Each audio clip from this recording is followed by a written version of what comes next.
Salut à toutes et tous, bienvenue sur Web Girondin. On se retrouve pour les 3 points avant le déplacement à Amiens et les enseignements à retenir chez les Girondins de Bordeaux. Le premier point concerne le dynamisme et une animation dynamique. On a vu lors de ce premier match face à Rennes que l'équipe de Paulo Sousa a montré du dynamisme dans l'animation du jeu, que ce soit offensivement avec un système en 3-4-2-1 ou défensivement avec un système en 4-4-2.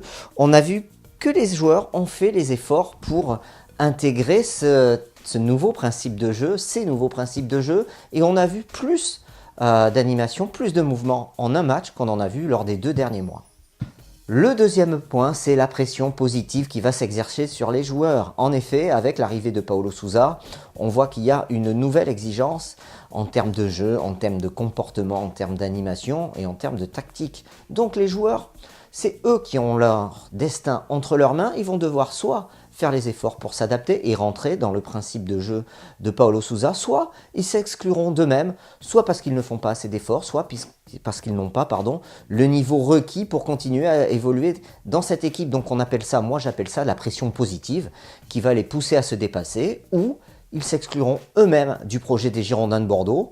Et on sait que Paulo Sousa va devoir faire son choix à la fin de la saison pour savoir quel joueur il souhaite conserver pour intégrer le projet des Girondins. Donc la pression positive, elle est sur les joueurs des Girondins de Bordeaux.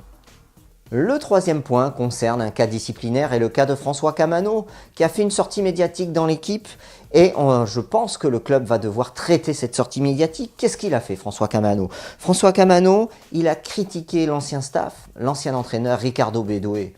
Il les a traités d'incompétents, il a dit qu'ils ne transpiraient plus à l'entraînement, qu'ils ne transpiraient pas. Il a en même temps critiqué l'attitude des Girondins de Bordeaux cet hiver lorsqu'ils souhaitaient partir à Monaco. Il a critiqué le fait que le club demande 30 millions d'euros. Et en plus, il a manqué de respect en dénigrant un peu la personne d'Éric Bedoué dans ses propos.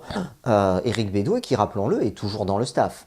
Donc je ne vois pas comment le club des Girondins de Bordeaux pourra ne pas traiter cette sortie médiatique malvenue de François Camano, parce que s'il a le droit de penser ce qu'il a dit, à savoir que le staff était peut-être pas aussi compétent qu'il le souhaitait, il n'a pas le droit dans le milieu professionnel de mettre ça sur la place publique. Et ça, c'est une grave faute de communication de la part de l'attaquant des Girondins.